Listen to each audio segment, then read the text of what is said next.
Welcome to the Deep Dive. We're the place you come to plunge into really fascinating narratives and pull out those nuggets of insight that stick with you. That's the goal. And today, oh man, we've got a story that just grabs you instantly. Picture this. He ran like a desert coyote, like his life depended on it, his arms pumping hard, and his eyes, when he glanced back, frightened. Wow. Yeah, you're immediately right there, aren't you? Feeling that urgency, that fear. Totally. You're dropped straight into something high stakes, mysterious. So our mission for this deep dive, we're exploring this really compelling mystery. It's set in the, seemingly quiet world of antique dolls. Seems innocent enough, right? Right. But it becomes this backdrop for murder, deep family secrets, and actually a pretty amazing journey of personal transformation. So we're digging into the source material, this gripping story about Gretchen Birch. She's searching for her missing mother, trying to figure out the truth behind a very suspicious death. Exactly. And along the way, we're aiming to pull out some surprising facts about, like, human motivation, the hidden value objects can have, and just how resilient people can be when they're really pushed to their limits. It's not just about what happens, is it? It's about what it tells us about people. That's it. And what's really striking, I think, is how Gretchen gets thrown into this double mystery right away. Yeah, it's not just mom's missing. It's also this suspicious death, and her mom is somehow tangled up in it right from the start. It forces her to face something much, much darker than she probably ever imagined. That initial setup, it really cranks up the stakes immediately. It really does. And that conflict kicks off with an urgent phone call. Completely shatters Gretchen's normal life. It's her Aunt Nina, right, who we learn pretty quickly is maybe a little prone to drama. Just a bit. And she calls Gretchen with this frantic news. A woman, Martha Williams, she's dead, fell off Camelback Mountain. But then, the real kicker. Gretchen's mother, Caroline Birch, is missing. Gone. And Gretchen's first thought is, pure skepticism.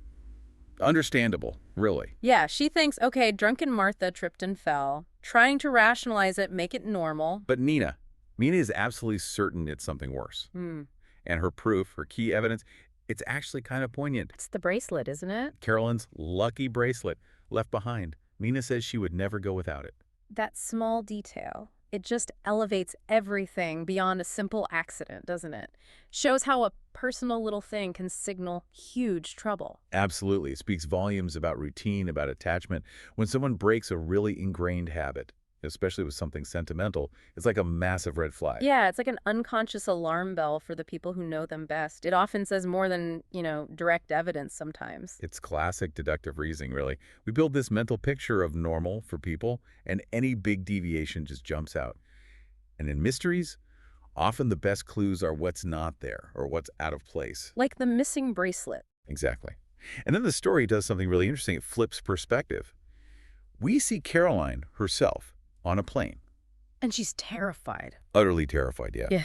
Clutching her laptop, she's convinced there was a note in Martha's hand, and that note could be her death sentence. Wow. She's even trying to disguise herself, pulling a baseball cap over her shoulder-length silver hair to sort of blend in, and she also realizes her lucky bracelet is missing. So it's not just Nina noticing. Caroline knows it's gone too. Which confirms the urgency. She didn't just forget it. She left in a state where she lost it or had to leave it. It deepens the whole thing. So the bracelet becomes this shared clue, linking both their stories, and it tells you something about Caroline, right? That this one object is the sign of her fear. Shifts how we see her, maybe less victim, more self-preservation mode. Definitely. Meanwhile, Gretchen lands in Phoenix, mid-July. Oof. Brutal heat. The source calls it forbidding and hostile, that sweltering late morning heat. And Camelback Mountain is just looming there, a constant reminder. And Nina picks her up in this vintage Impala. Red vintage Chevy Impala. Yeah. With her purse dog, Tutu. And Gretchen has her own cat, Wobbles, who's tranquilized and three-legged. It's this kind of quirky, almost comforting little scene against this harsh backdrop. That contrast is interesting. The intense desert versus the purse dog and the three-legged cat. It kind of grounds the danger in something relatable, doesn't it? It really does. Pulls you into Gretchen's world. And then they get to Caroline's house, this adobe-style place. And the scene inside, it's just wrong. The kitchen? Yeah, the kitchen. Her mom's normally meticulous, but it's messy. Yeah. Dishes from a morning breakfast, scattered on the counter, newspaper open, cereal spilled. All totally uncharacteristic. Completely. And that's the first real sign for Gretchen that maybe her skepticism was wrong. Maybe her mom really is in serious trouble. That deviation again. It's amazing how powerful that is. A messy kitchen for a tidy person screams wrong, louder than almost anything else. It really does. It's a subtle clue, but it speaks volumes. Tells Gretchen this is serious. And those subtle signs just keep coming. Nina drops another bombshell, doesn't she? Takes it from maybe accident to definitely not accident. Oh, yeah. Nina reveals Martha Williams's death was not an accident, period. Martha, who we learn was homeless, had lost her doll collection. She was found with a doll parasol in her pocket. A doll parasol. Okay, that's specific. Very. But here's the absolute clincher. A note. Found, clenched in Martha's fist. And it says, Caroline Birch put her away. whoa. Okay. And Caroline vanished right after Nina told her about this note. So it directly points the finger at Caroline. No wonder she ran. This is where all those threads start to connect, isn't it? The missing mom, the suspicious death, and now antique dolls. The doll parasol. It links back to Martha's lost collection. Suddenly that seems important. Maybe a motive, hidden value in those dolls. Exactly. It frames the murder not just as personal, but possibly about money. Serious money, perhaps. So Gretchen, trying to figure this all out, she goes hiking on Camelback Mountain, kind of retracing Martha's steps. It seems like it. And up there, among the rocks, she finds something herself. Another doll item. Yep. A French fashion doll's paisley shawl. Another tangible antique link right there at the scene. But it's not just objects she finds, is it? No, she gets a warning. This homeless man, Nacho, he comes up to her and basically hisses, "Get out right now while you still can." Okay, that adds a whole new layer of danger. Real, immediate danger. Someone's watching her. Yeah, it suggests there are others involved, actively trying to scare her off. The danger isn't just theoretical anymore, it's right there talking to her. And it raises questions, right? Who's Nacho? Who's he protecting? Why warn her? Big question. Yeah. So Gretchen, she has this shawl now, and she also has a photograph of a really valuable doll, a classic Smiley Brew. Like super valuable. Think Holy Grail for some collectors, incredibly rare. The photo even shows its trunk, like its original accessory case. So she takes the shawl and the photo to an expert, April Lehman. Smart move. What does April say? Well, April confirms the shawl is legit. Excellent example of a mid-18th century French fashion doll accessory. Probably from the same doll as the parasol Martha had. Okay, so they match. Right. And then she looks at the photo of the Brew doll and basically says, it's worth a ton of money. A ton of money. There's the motive again, writ large. This is where that hidden value really kicks in. It changes everything. Martha's lost collection wasn't just sentimental. It was potentially a gold mine. And news travels fast in that world, apparently. Oh, yeah. April tells Gretchen the whole doll community is already buzzing about that note. Caroline Birch put her away. Thanks to Bonnie Albright, who's the president of the local doll club, the Phoenix Dollars. So everyone knows Caroline's implicated. Pretty much. April also fills in some background on Martha Bond. Her collection got repossessed by the bank, left her with nothing. Paints a picture of someone really vulnerable. Right, maybe desperate, which could make her a target. Exactly. And speaking of potentially shady characters, Larry Gurney. The doll shop owner. Yeah. He offers to help Gretchen manage Caroline's doll repair business while she's gone. But There's a but. there's an involuntary facial tick. Just a little detail, but it makes you pause, right? Makes you question if he's being genuine. Yeah. That hint of duplicity. Definitely suspicious. And then the police get involved more directly. They do. Acting on an anonymous tip, they search Caroline's workshop. And they find something. What do they find? A white-faced Parian doll that's a specific type, kind of pale, unglazed porcelain, and an inventory list buried in a supply cabinet. Seems incriminating. Planted, maybe, given the anonymous tip. You start to wonder. Especially because the detective leading the search is Matt Albright, Bonnie's son. The doll club president's son. Okay. And here's the twist. Yeah. He has pediophobia. A fear of dolls. Seriously. Yeah. A detective investigating a doll-related crime is afraid of dolls. Yep.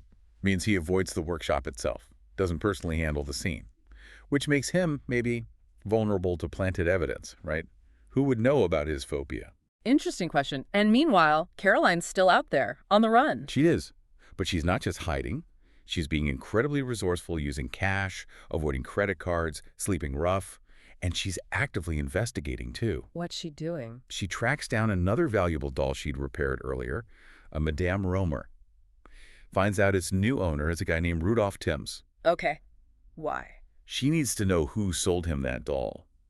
She's clearly looking for her own proof, trying to figure out who's framing her, maybe. It shows she's fighting back, not just fleeing. Right, she's gathering intel. Okay, so the tension is really ramping up. What happens next? Gretchen makes another huge discovery. Remember Nacho, the guy who warned her? Yeah. She manages to get Martha's bag of personal stuff from him. Yeah. And inside, a key. Key? To what? We don't know yet, but that's not all. There's also a photocopy of that French fashion doll photo. Huh. And on the back, a note in Caroline's handwriting. Oh no, what does it say? It says, I have the doll, but the trunk is too large. Hide it for me. Wow. That looks bad for Caroline. Directly implicates her in hiding the valuable doll. Makes Gretchen doubt her own mother. It's a massive blow. A real crossroads moment for Gretchen, challenging her loyalty, everything she thought she knew. And things get worse for her personally too, don't they? Oh, absolutely. While she's reeling from this, her boyfriend, Steve, he's becoming really dismissive, more focused on his career than, her crisis. Not exactly supportive. Not at all. And then she gets a call from an intern, Courtney, confirming Steve's been cheating on her. Ouch. It's a betrayal on top of everything else. Yeah. It pushes Gretchen to a breaking point. But instead of crumbling, something shifts. What happened? She decides to stay in Phoenix. She adopts this new attitude, decides to muster up her strength genes, as the source puts it. So the personal crisis actually fuels her, makes her stronger. Exactly. It's this amazing transformation. She finds this inner resilience. She's not just solving a crime anymore. She's finding herself, becoming independent, reclaiming her own power. That's pretty powerful. From complacent to determined. Totally. But just as she's finding this new strength, the actual physical danger escalates. Big time. Oh, so? A homeless woman named Daisy is found, badly injured, in Caroline's overturned car. They thought she was Caroline. Mistaken identity. Someone tried to run Caroline off the road, tried to kill her, and got Daisy instead. Jeez. That confirms someone is actively trying to eliminate Caroline. The stakes just keep getting higher. And it really hammers home the brutality of the situation. Then, shortly after this, Nacho confesses. Nacho. Theodore Brummer, right. Confesses to what? To pushing Martha off Camelback Mountain. Says he did it for a bottle of whiskey. A bottle of whiskey. Does Gretchen buy that? Not for a second. Given the location, the valuable dolls, his earlier warning, it just doesn't add up. It feels too convenient, too simple. And Detective Albright. Is he convinced? Nope. Matt Albright isn't buying it either. He still wants Caroline for questioning as an accomplice. He clearly suspects Nacho's covering for someone, or that it's more complicated. So the confession doesn't really clear things up. The web just gets thicker. Exactly. And more deceit comes to light. Remember April Lehman, the doll expert? Yeah. She gets caught in a lie. Claims she has valley fever and was away on a trip. But it's not true. Why lie? Good question. Once caught, she spills something else. Says Bonnie Albright, the doll club president, Matt's mom, have been dropping hints about Martha's dolls and has a secret she can't hardly keep. Bonnie. What's her secret? When Gretchen confronts her, Bonnie admits Martha gave her a key to hide something. But the key went missing later. She didn't tell anyone because she was scared of how her son, Detective Albright, would react. Another secret kept out of fear. Fear seems to be motivating a lot of people here. It really does. Fear of involvement, fear of consequences. It shows how even small omissions, driven by fear, can hide crucial parts of the puzzle. That missing key, it links back. Okay, so we have keys, notes, confessions that don't feel right. It all feels like it's building towards something. And it is. The climax hits. Right back on Camelback Mountain, everything converges. What happens? Does Gretchen use that key she found? She does. The key from Martha's bag. It opens a cabinet in Caroline's cabana like a little pool house. And inside, the doll. The French fashion doll. And its trunk. Yeah. And a second inventory list. A second list, different from the one the police found. Completely different. This one lists the really valuable stuff. The Brew doll. That Jumeau Triste doll, another highly sought-after French antique doll, known for those sort of sad, soulful expressions. So this proves the first doll and list were planted. Almost certainly. It strongly suggests Nacho planted the Parian doll in the first list specifically to frame Caroline. Maybe protecting someone else? And the real collection, the valuable stuff, was hidden by Caroline all along, just like the note implied. Confirms the money angle. Right. It's all about the dolls and their value. But just as Gretchen figures this out, trouble finds her. Detective Albright, who she's now calling the inspector, puts her under surveillance. tells his officers to arrest her if she tries to leave. He's using her as bait to draw Caroline out. That seems to be the plan. He thinks he's closing his trap. But Caroline, she's already heading to the mountain. For her own reasons. And Gretchen sees her. Yeah, at sunset. She spots the distinctive shoulder-length silver hair up on the mountain. Her mom is there. The stage is set. For the final confrontation, who does she confront? Larry Gurney, the doll shop owner with the eerie kit. Ah, yeah. Gretchen confronts him right there on the mountain, and he confesses everything. He killed Martha. Yes. Admits he'd been secretly selling off Martha's valuable dolls, the ones she trusted him with. She found out and started trying to steal them back. So he killed her. Driven by greed. Chilling. Totally. And he admits he was the one who rammed Caroline's car, thinking Daisy was Caroline, trying to eliminate the prime suspect, the person he framed. Wow. And he planted the gun, too, the one used to threaten Gretchen? Found it in Caroline's closet, he says. Used it to make her look even guiltier. Just cold, calculated framing. He thought he had it all covered. But then Caroline shows up. Right when he's confessing. And Caroline wasn't hiding on the mountain. She was there to avenge Martha's death. And she has proof. The Madame Rumor doll. The very one. The one she tracked down from Rudolph Timms. Yeah. The doll Larry got from Martha. It ties him directly to the stolen collection. So mother and daughter team up. They do. It's an actual struggle. They start throwing rocks at Larry, disarm him. He backs up towards the edge. And he falls. Loses his footing. No. Falls right into Echo Canyon. Uh-huh. A dramatic end for the villain. No. Delivered by the very people he tried to destroy. Poetic justice, almost. And after all that chaos, things start to settle, and we see the aftermath. Caroline's okay. Cleared. Yeah, she explains how she cleverly evaded the police at the airport. Just pure quick thinking. We learn Joseph, another shop owner, lied earlier purely out of fear. Again, that theme of fear. And Daisy, the woman who was injured. She's recovering, and interestingly, she's now interested in training purse dogs with Mina as a mentor. A little bit of hope there and a new path for her. That's actually quite sweet, a new beginning. Yeah, and that leads into the resolution. Caroline's home, cleared of everything. She's embracing this new pet life with all the animals, Wobbles, Tutu, Nimrod, plus Daisy is staying as a guest and helper. And Gretchen, what about her transformation? It sticks. She adopts Nimrod, one of the animals. She calls Steve. And ends it? Definitively. Surprises herself even. Chooses her own future, decides to stay in Arizona, saying she needs to sort out my priorities and decide what I want to do with my life. Hinting maybe she'll get involved in the doll business? The source suggests exactly that. There's a mention of her later at a doll auction, using her mom's advice. So she's found her strength, broken free, and is forging her own path, maybe even in that same complex world. That's a huge arc for her, from being swept along to taking control. It really is. It shows how facing down adversity, even something this intense, can lead to profound self-discovery, redefining what's valuable to her. So thinking about all this, it leaves us with a question, doesn't it? For you, the listener. Yeah. In our world where everything's about connection, speed, online value, what makes something truly priceless? Is it the rarity of an antique doll? The dollar amount? Or is it the sentiment attached, the hidden stories they carry, waiting for someone to uncover them? Or maybe. Maybe it's the personal journey these things can trigger, the way they push us, help us find those strength genes we didn't know we had. Something to think about maybe as you look at the objects and histories in your own life. Definitely something to ponder. Thanks for joining us on this deep dive. It was a wild ride. It certainly was. We'll see you next time.